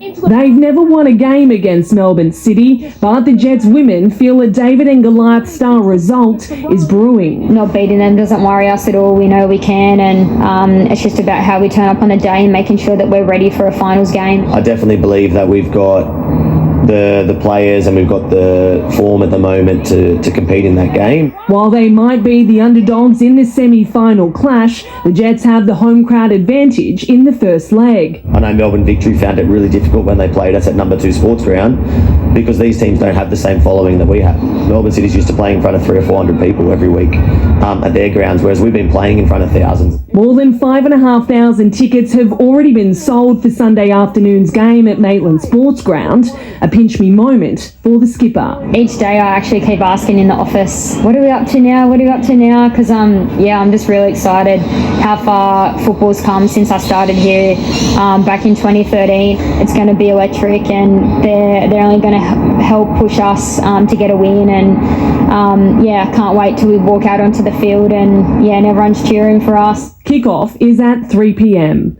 Montana Claire, NBN News. This year's Group 21 Rugby League season will kick off on the same ground where last year's premiership was decided, and the Greater Branxton Colts are champing at the bit to run out on their home field tomorrow after losing the grand final there by just 2 points. Greater Branxton's 9-game winning streak was snapped at the worst possible time, with Colts fans forced to watch on at Greater Central Oval as their side was pipped at the post by the Thoroughbreds, Scone making Group 21 history with a 4th straight title. They always say you got to lose one to win one. I was hoping we wouldn't be the case, but it was. The loss ended an incredible run for the Colts, who claimed the minor premiership in just their second year back in first grade. Yeah, we're definitely hungry to go one better this year and to do it back here as well.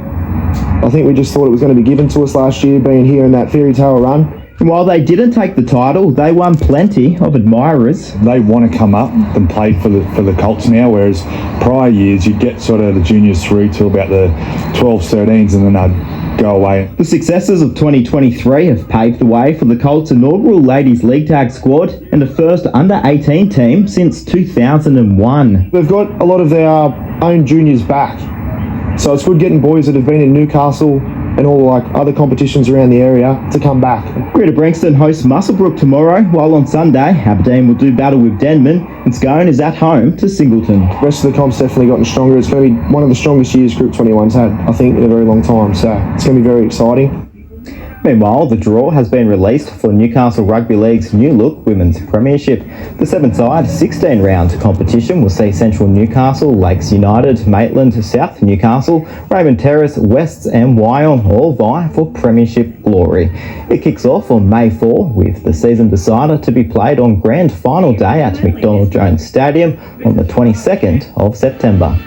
Plenty of football to be played between now and then. Lots and lots. Thanks, Jack. All right, absolutely. Thank you so much, Jack. Well, we're heading into the middle weekend of the school holidays. Not too bad today, a mixture of everything, but now some heavy showers are starting to affect parts of the coast, and there's more looming offshore. Details next.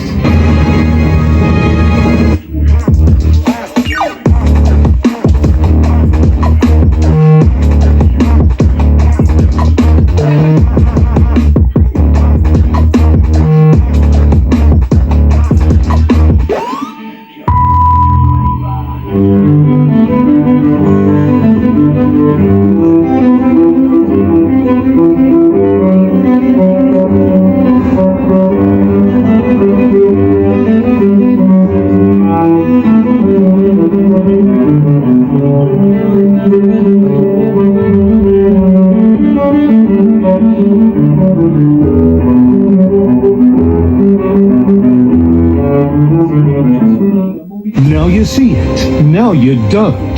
The beachside tourist retreat washing away. Our playground is literally falling into the ocean. That's moving. Oh, my daughter was standing on the edge and the ground did go out from underneath her. Is it safe? Well, of course not. Come on, council. Like, it's not good enough. A current affair tonight. Some you lose more. For free and confidential support, call the number on the screen or visit the website.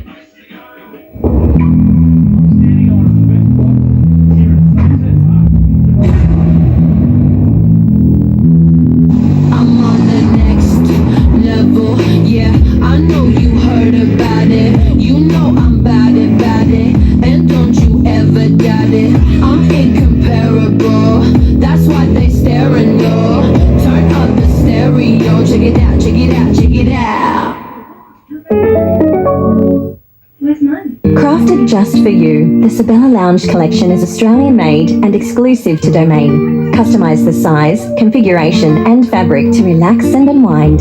Create your own cosy haven to reflect your style. Designed for family life.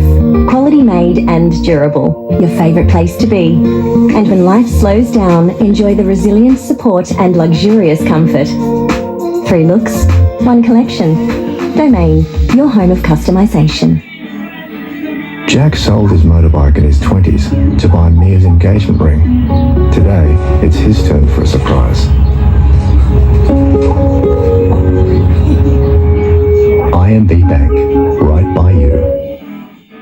Trade-in bonus event on now at Harvey Norman. Upgrade to the latest Apple Mac computer today.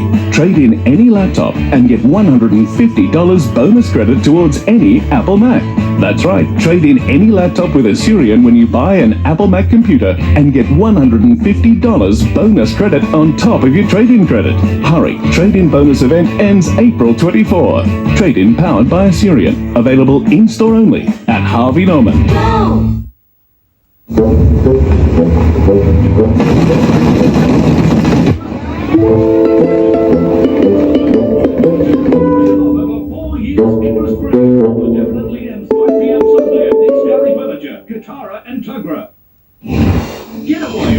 We love a Friday forecast. It means the weekend is here. If only the weather could join us. It is not going to be a fantastic start. This is a fabulous photo. This is photo bomb of the year as far as weather shots is concerned. Mamada's clouds, Central Coast, Michael Harubi and a pelican making a fabulous appearance. Great shot, illuminated by the setting sun. That's when it can be so dramatic, that Mamada's cloud. Now, the past 24 hours, we had that storm front make its way right across central eastern New South Wales, of course affecting us, hit and miss last night. Started out fine as expected, beautiful conditions right across northern New South Wales. It was spectacular, beautiful, perfect autumn conditions, but the cloud cover rolled in during the afternoon and there's been some very light rain, a rain band underneath that cloud, but we're more worried about what's offshore. It's a double trough line whammy here. So you've got a trough line that's sitting over the East Australian current that's going to draw the moisture up into the atmosphere and it's going to be driven onshore trying to connect up with that internal trough line. That makes for very cloudy, wet, windy, cold conditions across much of the east coast to kickstart the weekend. In between Sydney and Brisbane, this system is going to be affecting all locations. To the south, beautiful, a little bit cool, but lovely conditions. It's been drought conditions, in fact, throughout Tasmania and Hobart. Dry there, dry in the west. This is the final weekend of 30-degree temperatures, though, for a while for Perth. Still cool, but lovely in Adelaide. The Allison dry right across the north as well. Locally, it was a beautiful start, and the cloud rolled in, and there's some of that light rain. We only topped out into the low 20s, and it was a little bit fresh this morning. Southerly winds, that's our trend, and that's the sou'easter that is going to drive that moisture in off the ocean. So it's going to be building in the early hours of tomorrow morning, and then as we progress through the day, it'll be driving deeper and deeper inland. But you can see it's really going to be focused again around that Newcastle, Port Stephens region, up towards Maitland, Raymond Terrace, and towards the catchment as well. So we're going to see some moderate heavy falls there across the coast, contracting north as we move through the day, and then it'll be easing as we move into Sunday. But tomorrow is going to be the worst, but most of the day is going to be spent in the teens. We're not going to be hitting the 20-21 degree mark very early, if at all, for most locations, including the Upper Hunter. So it is going to be quite cool throughout tomorrow with those strengthening southerly winds, southwest, south, southeast. So a strong wind warning has been issued because of that, and the swell is going to come up with the seas pretty ordinary. Sun's rise 6:17, so it's an early morning high tide before sunrise at about 6 o'clock, dropping to the low at about 12:20 tomorrow. Rising swell 2 metres out of the south for your Saturday. Good news is that most of it's going to be gone by Sunday, looking pretty good and becoming quite comfortable. So the second week of the school holidays, not a complete write-off. You've just got to get through tomorrow. Not as much wet weather on offer throughout the Upper Hunter. So partly cloudy skies up there next week, but it is going to be dry and comfortable for the Central Coast from Monday onwards. As we go to the beach, what a day it was. It was a beautiful morning. Oh, it was glorious. There were some nice waves there rolling through. The water is fantastic in. It'll be matching the air temperature over the weekend. But get in early tomorrow because it's going to become a blown out mess quite quickly throughout tomorrow. Thank you, Gav. Breaking news now, and a train has collided with a car at a railway crossing at Woy Woy. Remarkably, no injuries. The driver jumping clear just in time. No trains are running between Hornsby and Gosford. And that is our news. Good night. Good night.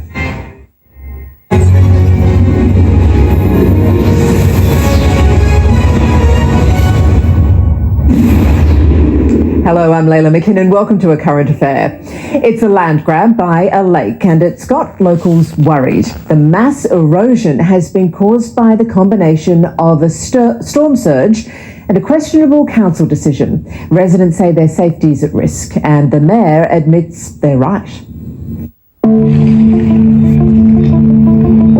Our bank is eroding and now our playground is literally falling into the ocean. Come on, council. It's not good enough. It's disgusting. There is a problem. I acknowledge the problem, but the solution is going to take time. Was opening the lake a mistake? In some respects, yes. Here in Windang, 2 hours south of Sydney, residents are spoiled for choice. They've got a beach and they've got a lake, but there's just one problem. The lake water is washing away their foreshore, and locals want it fixed before it's all gone. The force of the tide in the lake is just ripping away the edges and tearing it apart. This was the Windang foreshore in 2021. This is it now. In just 3 years, the jetties, the sand, and part of the playgrounds disappeared. That's moving. Oh! You can hear kids screaming as their play area collapses into the water after a recent rain event. Wollongong City Council forced to fence it off and take it down for good. But it's far from a permanent solution. Lake Illawarra's been slowly swallowing up the suburb's foreshore after authorities opened it up in 2007. When it was closed, it was pretty well on the nose, and that's why it was opened, to drain and become tidal. Obviously the tidal movements have been quite significant in that time. Unfortunately on our side of the lake we get the erosion. On the southern side they actually get the sand build up, so it's eroding from here and getting pushed over there. Local Clayton says the southern side of the lake, which belongs to Shell Harbour City Council, appears to be far better kept than Windang's, which is wasting away. My family's been here for over 90 years. My great-grandfather came here all those years ago. We've pretty much been the arse end of Wollongong Council ever since. What would you like the council to do? Take some action. Obviously, we all pay our council rates. We are a part of Wollongong Council. We just want it to be safe, first and foremost, and obviously, second, we just want to look as nice as what Shell Harbour Council does on the other side. Mother of 4 Jessicas lived in the area for 2 decades and isn't impressed. They've had warning. They've had plenty of time to build a replacement while stabilising the shoreline, and we could have still had this, but now it's It's gone. How lucky is it that no kids were injured on that playground? Very lucky. We were down here on Sunday. My daughter was standing on the edge just to have a look back, and the ground did go out from underneath her.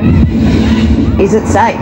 Well, of course not. And you don't go to a playground where you know that there are situations where there's likely to be, a danger. We've put up fencing. We've made it clear. Lord Mayor Gordon Bradbury. Your ratepayers, they look across to the south side, they see Shell Harbour Council's work on their foreshore, and they think it's better. Well, it's beautiful. And I could do the same on the northern side if we had the same allocation of funds. But the reality is we have to find the engineering solution, and it isn't council that will be ultimately responsible for the work. It's basically an asset that belongs to the state. It's Crown land as well. Peter's lived here for 68 years and has watched how playing with Mother Nature has had disastrous consequences. The lake is going to gradually take away what it wants to. The entrance really, it was too wide. The tide in this lake is very, very, very strong. You can see a bird sit on top of the water, or a collie can sit on top of the water and actually being taken along on the water at a speed.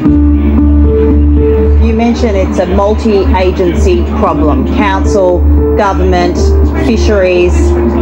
Are we just going to end up with a passing of the buck exercise here? No, it inevitably will have to be solved. And I'm not trying to kick the can down the road, as we say, but inevitably it has to be solved. Residents say it's unsafe and unsightly and worry what will happen next. We've got to go and find the money to do the work that's required. So it could be years, realistically? No, it could not. Yes, it could be, but I'm hoping that it'll be a lot less than years. Well, they say the wheels of justice turn slowly, but for the families of 50 victims of a nursing home disaster, 4 years is far too long. Some family members have passed away waiting, so those who are left are fighting harder than ever to finally get answers. It was horror, then sadness. Now it's pain. I don't understand how anybody could not take care of elderly people. It's what these families live with every single day. I keep a photo of all of them. And I don't intend on getting rid of that photo until justice is done. These 50 faces are the elderly residents who died at Melbourne's St Basil's aged care home from COVID, from suspected neglect. They passed away almost 4 years ago, and in that time, nothing's changed. Their families left questioning, does anybody care? I want the public to know who's responsible for this, and it's not just a building called St Basil's. For nobody to accept any responsibility for what happened there it's heartbreaking. There's been lots of investigations, there's been lots of charges laid, but really nothing has happened yet. St Basil's Home for the Aged is a Greek Orthodox church-run home in Melbourne's north. A place where rooms turned into COVID cells, trapping residents starved, dehydrated, barely conscious. A place where loved ones like Christine Golding would call to ask, is Mum dead or alive? Not just my mother, Helen's mum, Clary's mum. Unacceptable. Within just 1 month of COVID spreading at St Basil's, 45 of its 117 residents perished. Now it's their relatives dying, waiting for answers. Simon Golding lost his wife Christine Golding in May 2022. There's no doubt Christine died waiting for answers. Christine led the charge for change in aged care after her mother Effie passed at the home in August 2020. I was horrified. To die when you're not at peace is not easy. At 59, Christine died from stomach cancer. I feel that the stress she went through definitely contributed to her cancer. Christine's death means she'll never know the outcome of the coroner's inquest or WorkSafe's criminal trial, and it's in part because of these two. Con Qantas, the former chairman at St Basil's, and Vicky Cos, its former director of nursing. Both have declined to give evidence at the coronial inquest on the grounds that they may incriminate themselves, stalling the coroner's findings and recommendations. I'm completely disgusted that these people have died and nothing has happened. The inquest now on hold while WorkSafe takes St Basil's to court, charging the home with 9 breaches of the Occupational Health and Safety Act. Con and Vicky haven't been charged with anything. I feel that the way that Vicky and Con have behaved is cowardly. Spiro Vasilakis lost his 81-year-old mum Maria to COVID at St Basil's in July 2020. He and Christine had become friends in their quest for answers. Now, Spiro and Simon are determined to fight on in her legacy. It feels like my purpose in life now is to keep on.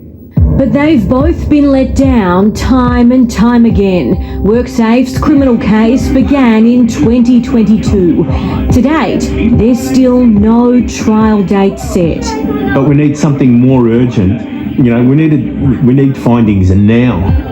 WorkSafe is alleging that in July 2020, St Basil's failed to require staff to wear personal protective equipment, to train them in how to use it and to supervise the use of it.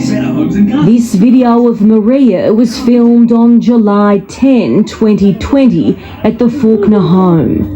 So you'll see that my mum is being given flowers by someone who's not wearing any PPE. On that day, Melbourne was in lockdown and masks were recommended. It would be Maria's last birthday. Maria died days later. They were helpless when their parents and grandparents were locked down. They were helpless when those people were suffering from COVID, and they probably feel like they're helpless again. Lawyer at Henderson and Ball, Justin Lawrence. It's not a usual thing to have a situation where years down the track, the coroner is still yet to hand down his findings.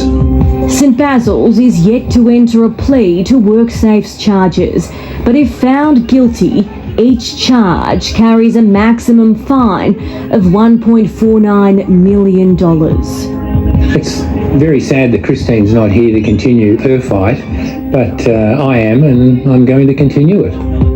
Mum, I just want you to know I'm still here. I'm still fighting for you.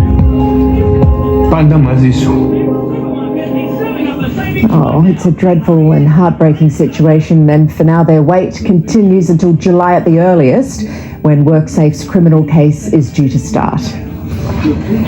10 cities in the shopping centre car park. Is this what we've come to? Local businesses are trying to have compassion for people with nowhere to go. But with drugs, knives and needles on their doorstep, they say something needs to be done.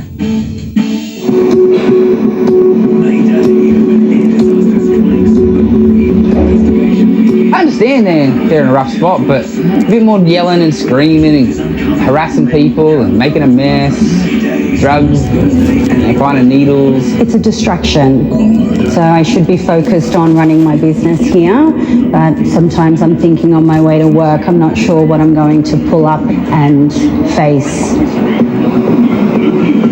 A camp set up complete with pod plans, but this isn't a camping ground, it's a car park where the homeless have moved in. I just feel as if no one is taking ownership of it, so the situation is just going to get bigger, unfortunately. In the heart of Liverpool in southwest Sydney, behind the rush of the main street, a mini village has emerged. One morning I came to work one Saturday and there's a water jug out front and floating on the top of it's like a needle. I'm like, come on. I've seen other needles around, in the car park, lots of it. Jason Morris runs the comic shop and constantly finds people sleeping on his doorstep. Get to work one morning and someone's drying their clothes on the handrail and No one wants to come into a shop that's got dirty socks hanging out the front. But that's only the half of it. From mattresses on the floor of the car park, laundry drying on the walls. They've covered the lights to make it dark at night, running power cords too across the car park through water. There's even knives left lying around and syringes too. Yelling about their drug deals. Come on, man, I've got kids coming in here. I think what we're dealing with more is the mental health of these people. Nadina Weejon runs a yoga studio upstairs. When I leave, sometimes I'm finding I'm checking the cameras at home. I do have cameras all around my business, so I shouldn't have to feel like I have anxiety sometimes needing to put security around my business. She recently had one of the homeless climb up onto her balcony. I would say it was a bit of a break and enter because he wasn't supposed to be here, and it did happen 1 o'clock in the morning, which I captured on the video.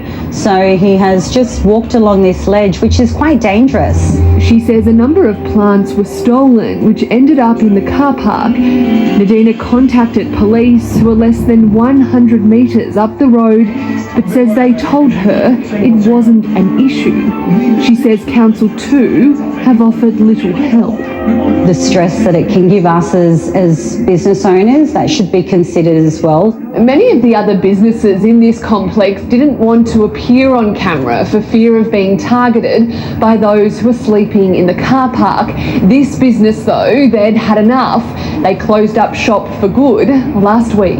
Well, I think what we're seeing now is only the tip of the iceberg. I think it's going to get much worse, not just in Liverpool, but in all of Sydney. Liverpool Mayor Ned Manoon says council is doing everything it can, but it's restricted by state government red tape. We've gone out there with the Department of Community Justice and we offer those people help. We are working with them and trying to give everyone accommodation, but as one group of people goes, others seem to come. The mayor says the bigger problem is the lack of available housing, which isn't a quick fix. There's not one crane up in the sky in Liverpool. That's the first time this century that we're not building any new housing for people. To deal with this, we need them to be building more crisis housing. We're not seeing that, and we need them to do their job. We need but ultimately prevention is better than the cure. I guess it's a hard spot for the council. It's not like an easy fix for anybody, but I would like to see at least clean up some stuff more and maybe not leave their just shanty towns in the car park going. They need some assistance, they need some guidance, they need somewhere to be. Yes, not fair on anyone, is it? It's time the government stepped in to help everyone involved. Next up, residents raging about never-ending roadworks. It's driving them mad and they've had enough. Fix seriously, it's a danger to everybody.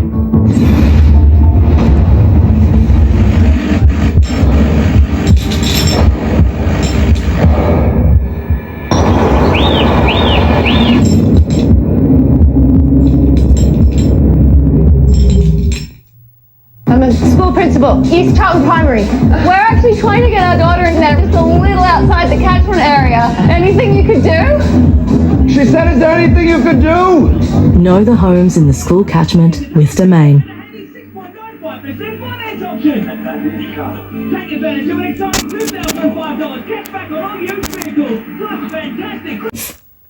So, expanding the warehouse. Yeah, stock is moving. Your numbers are looking good. If business experts can help you wrangle them. Let's do it. More than money. At Terry White Chemmart, we're dedicated to keeping busy people moving. Okay, are we ready? Book your flu vaccination today. Oh, it doesn't even hurt. Wait. Terry White Chemmart, dedicated to care. New Fairy 30-Minute Miracle works in just 30 minutes. It dares to show what really happens inside your dishwasher. Fairy rehydrates and breaks down tough, baked-on food in 30 minutes. Miracle. No pre-wash, no rewash. Try it. At Aussie Broadband, we reckon there's more to the Aussie way than just this. Like keeping your entire family better connected with Australia's most trusted telco. Even this little champion. Switch to fast internet now. That's Aussie Broadband. That's the actual Aussie way. What's your pitch? Forget the pitch. You've got an itch. That itch could be dandruff. Silence it. Head and Shoulders removes up to 100% dandruff and itch. Head and Shoulders. Not working from Hovel? No, my lord wants us all in Castle now. Say, what's in this? It tastes great. It's big red tomato, just in from the New World. Very exotic. Good then. Great now. Heinz. The Nick Scarley April clearance is on now with up to 40% off selected designer furniture. Save up to 40% of the April clearance. On now at Nick Scarley. Where to from here? Will your life ever be the same? Are you getting what's fair, not just what's offered? Talk to Slater and Gordon, and we'll take it from here. Renovate your bathroom at Harvey Norman with hot deals on now, like the Caroma Luna Basin Mixer, only $165. Studio One Florence freestanding corner bath, just $11.99. So much more to inspire at Harvey Norman now.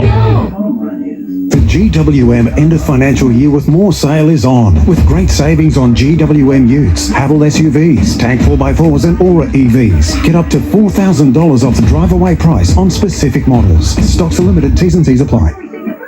Domain Rutherford massive closing down sale. Save big on indoor and outdoor furniture, mattresses, bedroom furniture, bed linen and more. Huge one-off bargains. It all has to go. Don't miss out. Domain Rutherford massive closing down sale. Limited time only. Welcome back. Now to the residents with road rage of a different kind, fuming about how their suburb has been torn apart by roadworks that are taking forever to finish. They're taking to the streets demanding their council sort the mess out pronto.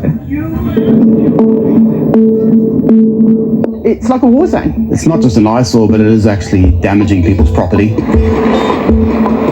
This is basically silica dust. It's on our clothes, in our cars, in our houses. The traffic's getting beyond a joke. The dirt, the dust, yeah, it's unbearable. As far as Akayla Orr's concerned, she's living in a hellhole. And it's unsightly. It's so ugly to look at. And I've got 3 on my property. With concrete craters lining the boundary of her home, you'd think council would be quick to fix such an issue. Slowly growing over time. I'd at least like to estimate there's a cubic metre of ground that's fallen in. Trouble is, you're looking at council commissioned work. How would you describe the conditions you and your family are being forced to live in? They're disgusting. The silica dirt that comes out of the road base is gross. When it rains, there's no water, nowhere for the water to run off, so it pools, it collects rubbish. Yeah, it's atrocious. Akayla's ordeal started when Logan City Council commenced a major stormwater upgrade, contracting All Roads, one of Queensland's largest road construction companies, to rip up bitumen and lay new pipes. It was just a little trench. They put down road base, and it was about a half metre either side of the new infrastructure. When the project started back in January 2023, residents were told it would be completed by the end of the year. So you can imagine their shock when workers up and left one day, never to return, leaving their suburban streets in ruins. That nobody wants to deal with it or address it until, 1, it hits the fence line, or 2, somebody's injured or hurt. There's people that have had bad tyres. There's Michelle Hyde is also experiencing some serious road rage over her botched bitumen. I'm thinking of selling my house and moving on. It's gotten that bad for you? It's gotten that bad. Workers downed tools in December last year before All Roads went into voluntary administration in March. And we know that it has disrupted people's lifestyles, and no one wants to see dusty roads, cut up streets and temporary fencing controlling intersections. Newly elected Logan City Mayor John Raven. We've gone out to tender, we've identified a shortlist, and we're hoping that we can get someone on site by the end of June. In the meantime, council is now placing its own crews on site to make it safe. It's also undertaking regular watering to reduce dust, but is stopping short of reopening existing road closures. Is it fair that residents are forced to live with this? No, it's not fair, and we know that residents have been very patient, but this isn't good enough. What I want to see is to have this project completely finished by the end of this year.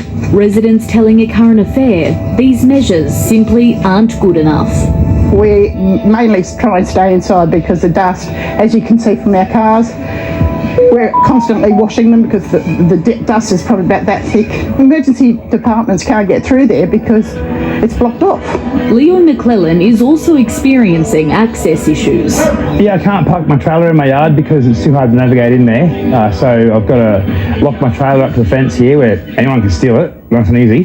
What concerns him most, though, is a possible health hazard. Yeah, Australia's banning the cutting of stone because it's killing people with their lungs. Yeah, we've got to breathe it in for months and months and months. While some locals, like Nate, the benefit of the doubt, he says he's now losing faith. We keep getting told, yes, it will be, but we got told a year ago that it was going to be done before Christmas. So what are we to expect now? We just don't know, and that is the biggest problem. That raises people's anxiety, and that is not healthy. Has council let you down? Oh yeah, definitely.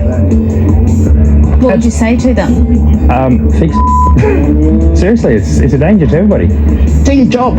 High pay rates. A lot of people around here are in heartache. Get it done. The new mayor has been left carrying the can on this one, but has promised to get to the bottom of the delays and report back in a town meeting next month. Coming up, sale of the century, the hot property that comes with a cold case.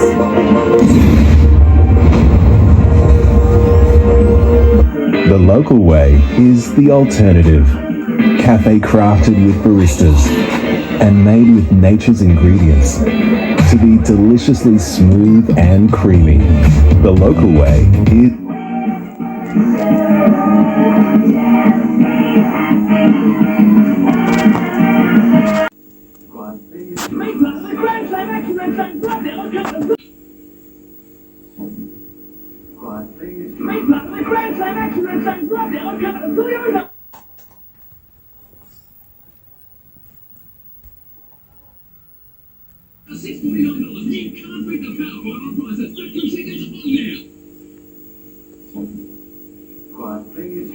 Bring the school holiday sale on now at Lee Rowan's Garden World.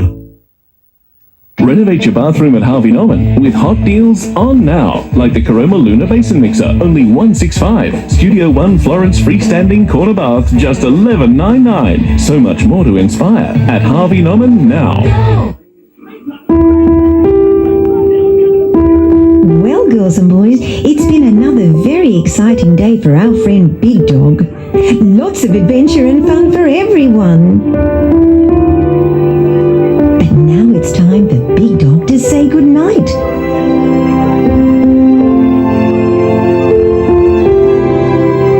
Good night, Big Dog. Good night, girls and boys. Sweet dreams. Tomorrow night, from Under Investigation to Under the Hammer. It's the ultimate doer-upper. Here in world-famous Larimar. With world-famous pies. I put Larimar on the map. Hot property with a cold case. I believe that Paddy's deceased. Paddy's Place. One of the most affordable housing options in the entire country. Going, gone. That's tomorrow, and that's our program. I'm Leila McKinnon. Thank you very much for your company. I hope you have a great weekend.